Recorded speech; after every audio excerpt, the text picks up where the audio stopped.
तब चंद्रगुप्त ने अखंड किया, फिर अपनी कलम के दम पे उसे भीमराव ने बुलंद किया। जब भारत अपना बिखरा था तब चंद्रगुप्त ने अखंड किया, फिर अपनी कलम के दम पे उसे भीमराव ने बुलंद किया। उस देश के कुर्सी पे अब तो ऐसा ठग है बैठा, उस देश के कुर्सी पे अब तो ऐसा ठग है बैठा, जो देश को ऐसे बेच रहा कि नाम पड़ा विक्रेता। वो चाय बेचते बेचते अब बन गया देश विक्रेता।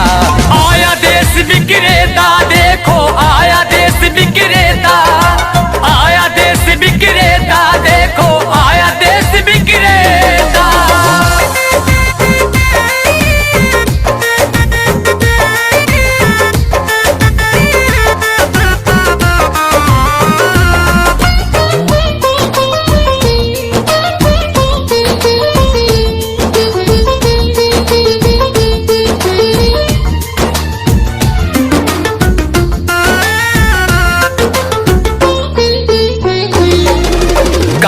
धन लाऊंगा कह के भारत का कोष भी साफ किया, श्रमिकों को भूखे मार रहा, धनिकों का कर्ज भी माफ किया।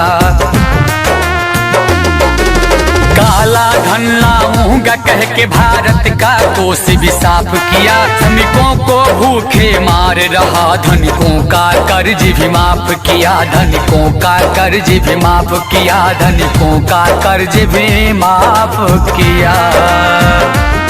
लाखों का सूट पहन के भी खुद को फकीर है कहता, जो देश को ऐसे बेच रहा कि नाम पड़ा विक्रेता।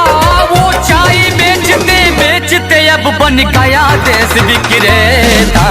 आया देश विक्रेता, देखो आया देश विक्रेता, आया देश विक्रेता, देखो आया देश विक्रेता।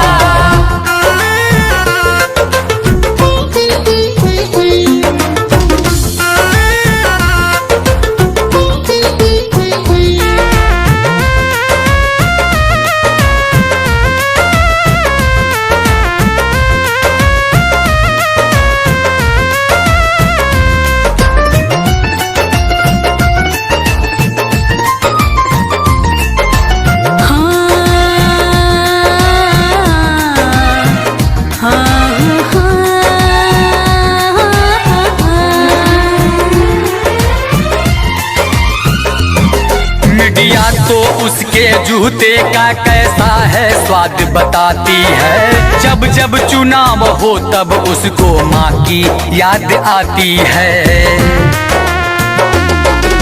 मीडिया तो उसके जूते का कैसा है स्वाद बताती है, जब जब चुनाव हो तब उसको माँ की याद आती है, माँ की याद आती है, माँ की याद आती है। किसी का संग दिल पति है तो वो किसी का मतलबी बेटा, जो देश को ऐसे बेच रहा कि नाम पड़ा विक्रेता। वो चाय बेचते बेचते अब बन गया देश विक्रेता।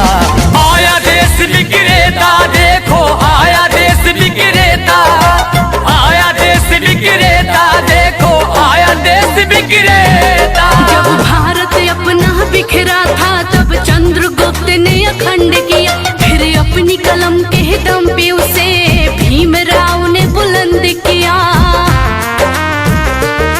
उस देश के कुर्सी पे अब तो ऐसा ठग है बैठा, उस देश के कुर्सी पे अब तो ऐसा ठग है बैठा, जो देश को ऐसे बेच रहा कि नाम पड़ा विक्रेता। वो चाय बेचते बेचते अब बन गया देश विक्रेता। आया देश विक्रेता, देखो आया देश विक्रेता, आया देश विक्रेता, देखो आया देश विक्रेता। सब्सक्राइब कीजिए VG music company YouTube channel को और घंटी का बटन दबाएं मिशन गीत सबसे पहले सुनने के लिए।